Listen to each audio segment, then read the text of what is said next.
Hello my dear students, this is Vishwajeet and welcome to my channel Be smarty.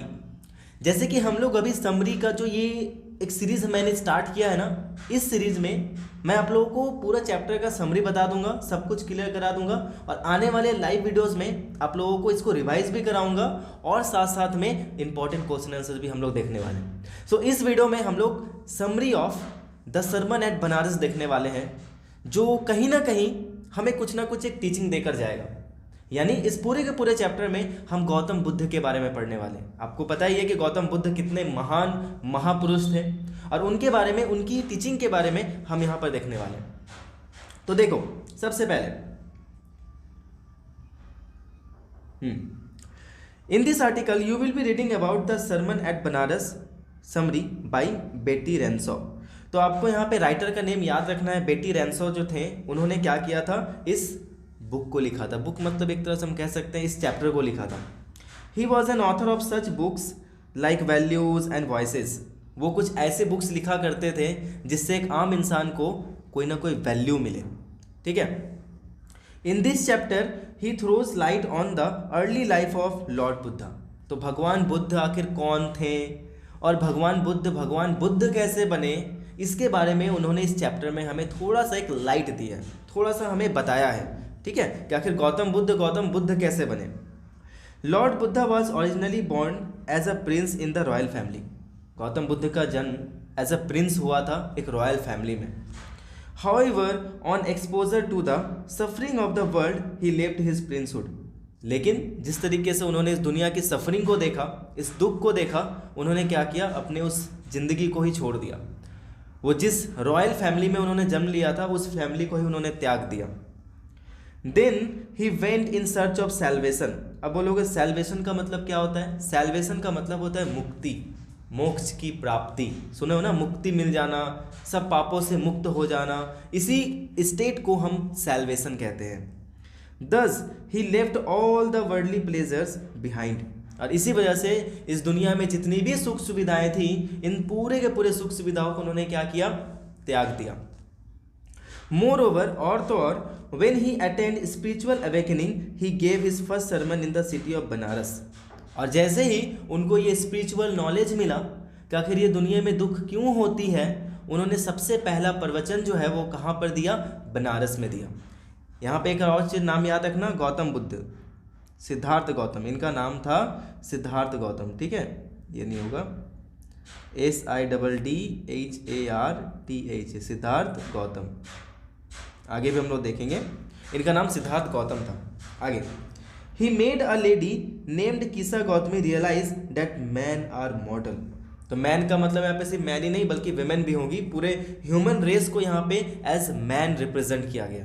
तो उन्होंने एक lady को समझाया कि ये जो डेथ है ना, वो सबके लिए होता है। कोई भी इंसान इस दुनिया में इमॉर्टल नहीं है। जो आज जन्म लिया है वो कभी ना कभी मरेगा ही मरेगा। Also a wise person never Greaves at what is unavoidable. तो उन्होंने ये भी बताया कि जो इंसान बुद्धिमान होता है, जिनके अंदर बुद्धि होती है, इंटेलिजेंस होती है, वो कभी भी उन चीज़ों के लिए रोते बिलखते नहीं हैं जो चीज़ को वो टाल नहीं सकते। समझ गए? जैसे कि डेथ, हम डेथ को टाल नहीं सकते, तो इसके लिए अगर हम रोते बिलखते रहेंगे तो हम कभी बुद्धिमान नहीं कहलाएंगे। It is only enhances pain and suffering. और इससे क्या होता है, हमारा जो दुख है वो और ज़्यादा बढ़ जाता है। तो सभी चीज़ें मैं अभी नहीं बता दूंगा, वरना चैप्टर पढ़ने में आपको मज़ा नहीं आएगा। तो चलो हम लोग आगे इसको स्टार्ट करते हैं, देखते हैं। Gautam Buddha was born in a northern Indian royal family. मैंने बता दिया आपको। He was born as a prince. उन्होंने एक प्रिंस के रूप में जन्म लिया था। Moreover his childhood name was Siddhartha Gautam. और उनके बचपन का नाम क्या था, सिद्धार्थ गौतम। ठीक है, देखो यहाँ पे लिखा हुआ है। आगे, he was sent to a far way place to study Hindu sacred scriptures at the age of 12। तो जब वो 12 साल के हुए, तो 12 साल के एज में उनको क्या किया गया, घर से दूर भेज दिया गया, ताकि वो इस हिंदुइज्म के सैक्रेड स्क्रिप्चर्स को पढ़ सके, इस धर्म को वो और अच्छे तरीके से सीख सके। Then upon returning after 4 years he got married to a princess. और 4 साल के बाद वो वापस आए और 16 years के एज में उनकी शादी हो गई। किससे शादी हुई? एक प्रिंसेस से। जल्द ही they both were blessed with a son, और जल्द ही उनका एक बेटा भी होता है। Then they continue to live the royal life for about 10 years। The royals were shielded from the unpleasant experiences of the world. ठीक है, अब हुआ क्या, गौर से समझना। 10 सालों तक उन्होंने अपनी यही ज़िंदगी को बरकरार रखा। मीन्स जो रॉयल वाली ज़िंदगी होती है, मीन्स एक राजा कैसी ज़िंदगी जीता है आप समझ ही सकते हो। उस ज़िंदगी को उन्होंने 10 सालों तक जिया। उन लोगों को पता ही नहीं था उस समय कि आखिर दुख क्या होता है, आखिर इस समाज में जो दुख आती है वो कहाँ से आती है, उनको एकदम पता नहीं था। क्योंकि जो महल होता है वो चारों तरफ से घिरा होता है। महल के अंदर क्या होता है? सिर्फ सुख सुविधाएं होती हैं, ठीक है, सिर्फ लग्जरीज होती हैं, जिसके वजह से बाहर की कोई भी पेन जो है वो अंदर जा ही नहीं पाती। तो सेम कंडीशन इनके साथ भी था। इनको पता ही नहीं था कि आखिर दुख होता क्या है। नेक्स्ट, हाउएवर, फिर भी, one day on his way to hunt the prince met a sick man, an aged man, a funeral procession and a monk who was begging for. अब यहाँ पे 4 चीज़ याद रखना। क्या क्या वो 4 चीज़ें? सबसे पहले अ सिक मैन, दूसरा एन एजेड मैन, तीसरा अ फ्यूनरल प्रोसेसन एंड चौथा अ मॉन्क। चारों चीज़ आपको याद रखना है। ये चारों आपके एग्जाम में पूछे जाते हैं कि एक दिन गौतम बुद्ध ने अपने, जब वो हंटिंग से वापस आ रहे थे तो उन्होंने रास्ते में क्या क्या देखा। पहला क्या देखा? एक सिक इंसान को देखा, ठीक है, सिक मतलब बीमार इंसान। दूसरा एक एजेड मैन को देखा। थर्ड एक फ्यूनरल प्रोसेसन को देखा। यानी फ्यूनरल प्रोसेसन का मतलब क्या होता है? जब कोई इंसान मर जाता है तो उसको 4 कंधों पर जो ले जाया जाता है शमशान घाट पर, उसी को हम कहते हैं फ्यूनरल प्रोसेसन। तो उन्होंने एक ऐसा फ्यूनरल प्रोसेसन देखा और साथ साथ में एक भिक्षुक को देखा, एक मॉन्क को देखा भीख मांगते हुए। Such experiences acted as an eye opener for him. और ये जो दृश्य था, ये जो सीन था, उन्होंने पहली बार देखा था। और उसके लिए समझो तो ये आई ओपनिंग सीन था। आई ओपनिंग सीन का मतलब क्या होता है? कोई ऐसा दृश्य जिसको देखकर हमारी आंखें खुल जाती हो। तो उनकी आंखें उसी समय खुल गई। Hence, he left all the royalty behind to seek a higher sense of spiritual knowledge। अब हुआ क्या? जो भी उनकी रॉयल्टी वाली फैमिली थी, उन्होंने अपने सारे रॉयल्टी वाले फैमिली को छोड़ दिया। जो लग्जरियस उनकी लाइफ थी उसको उन्होंने त्याग दिया। किस लिए? ताकि वो इन सभी चीज़ों को और एक्सप्लोर कर सके, स्पिरिचुअल नॉलेज एक्सप्लोर कर सके। अब बोलो सर ये स्पिरिचुअल नॉलेज क्या होता है? स्पिरिचुअल नॉलेज वो नॉलेज होता है जो एक आम इंसान को भगवान से जोड़ता है। भगवान बोलो, अल्लाह बोलो, जीसस बोलो, आप जो भी समझ लो, जिसको भी आप मानते होगे, उससे वो जोड़ता है एक आम इंसान को। That is spiritual knowledge. Then when he attained salvation he began preaching. एक बार उनको ये मुक्ति मिल गई, उसके बाद वो पर्च करने लगे। प्रीच का मतलब क्या होता है? देना, प्रवचन देना। His first sermon given in the city of Benares, there was a lady whose name was किसा गौतमी। अब यहाँ पे ध्यान रखना, उनका जो पहला सरमन दिया गया वो कहाँ पर दिया गया था? बनारस में, ठीक है। एक कहानी है जो आपके लिए बहुत इंपॉर्टेंट है। एक लेडी होती है जिसका नाम होता है किसा गौतमी। ध्यान रखना, एक लेडी है जिसका नाम होता है किसा Gautami. Whose son has died, जिसका सिर्फ एक ही बेटा था और वो भी मर जाता है। She was suffering from unending pain। अब सोचो किसी भी माँ के लिए उसके बच्चे का मर जाना कितना दुख भरा हो सकता है, कितना पेनफुल हो सकता है। तो वैसे ही कुछ किस्सा गौतमी के साथ होता है। इसका सिर्फ एक ही बेटा था और वो बेटा भी मर जाता है और उसके दुख में वो बेचारी पागल हो जाती है। Thus she went from house to house looking for medicine to make her son alive। अब बताओ, वो घर घर घूम रही है, ठीक है, वो घर घर घूम रही थी। किस लिए? ऐसे मेडिसिन के तलाश में जो उसके बच्चे को ठीक कर सके। वो एकदम बोलो तो कावरा बावरा हो गई थी। समझ रहे हो मैं किसकी बात कर रहा हूँ? चलो मजाक नहीं, आगे चलते हैं।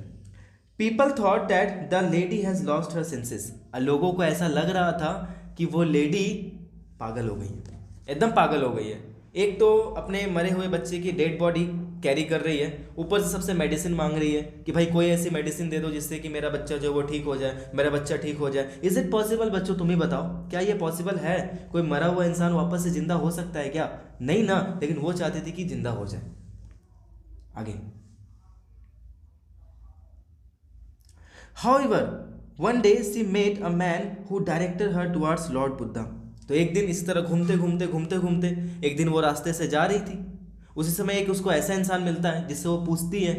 तो वो क्या बोलता है कि देखो, मैं तुम्हें मेडिसिन दे नहीं सकता, लेकिन मैं तुम्हें एक ऐसे इंसान के पास भेज सकता हूँ जो जरूर तुम्हें कोई ना कोई उपाय बताएगा।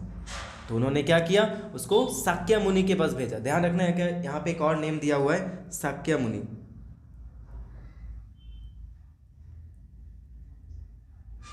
ठीक है, तो यहाँ पे शाक्य मुनि किसको बोला गया भाई, गौतम बुद्ध को ही यहाँ पे शाक्य मुनि बोला गया है, कंफ्यूज मत हो जाना। तो गौतम बुद्ध के पास वो भेज देते हैं। He felt that Buddha could possibly have a solution for her problem.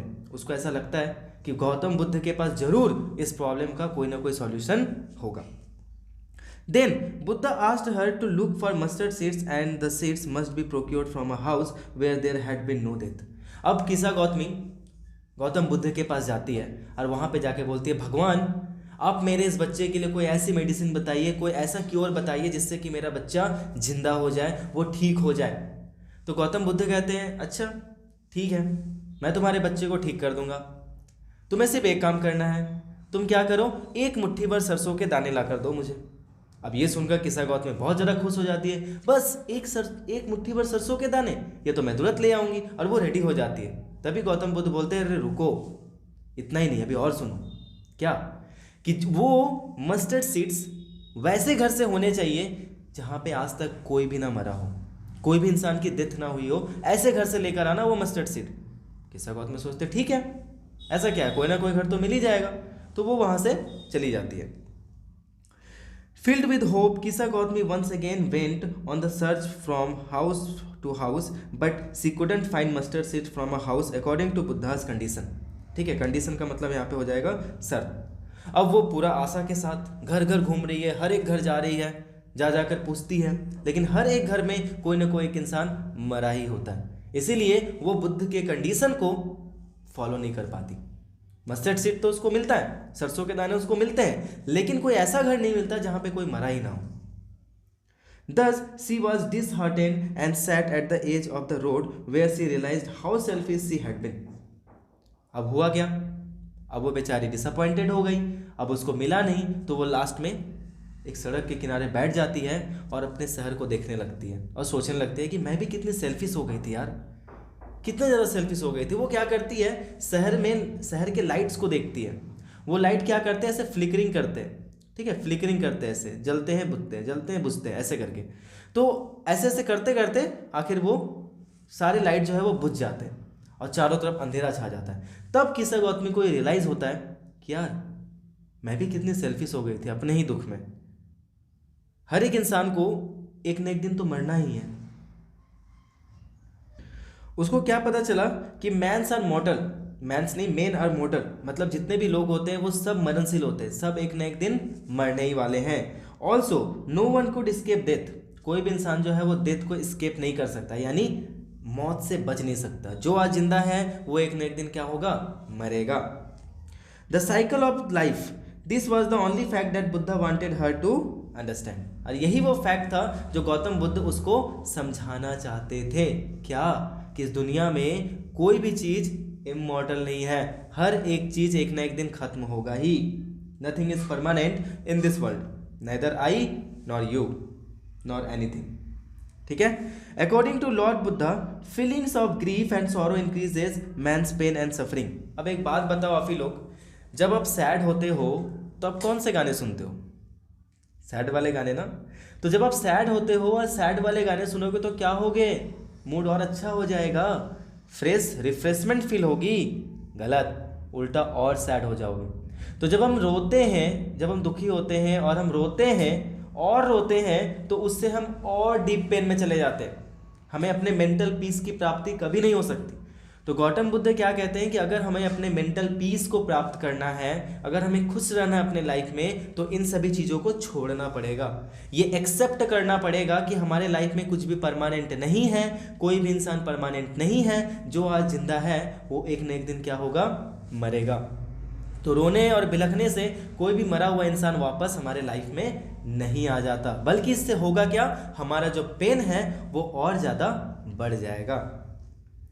It serves no other purpose, moreover it deteriorates the health. और ये क्या करता है, हमारे हेल्थ को और ज़्यादा डैमेज करते जाता है, हम इससे और ज़्यादा सफ़र करते जाते हैं। Thus a wise person who is fully aware of nature's functioning must not grieve at something bound to happen. इसलिए जो वाइज पर्सन होते हैं ना, उनको पता है वो कभी भी इस चीज़ को मतलब अवॉइड नहीं करते। उनको पता है कि death is common to all, और इन सभी चीज़ों पे वो रोते बिलखते इतना ज़्यादा नहीं है। हाँ, दुख सबको होता है, प्रैक्टिकल बात पे आते हैं, दुख सबको होता है, लेकिन यार हमें वहाँ पे बैठे नहीं रहना है ना।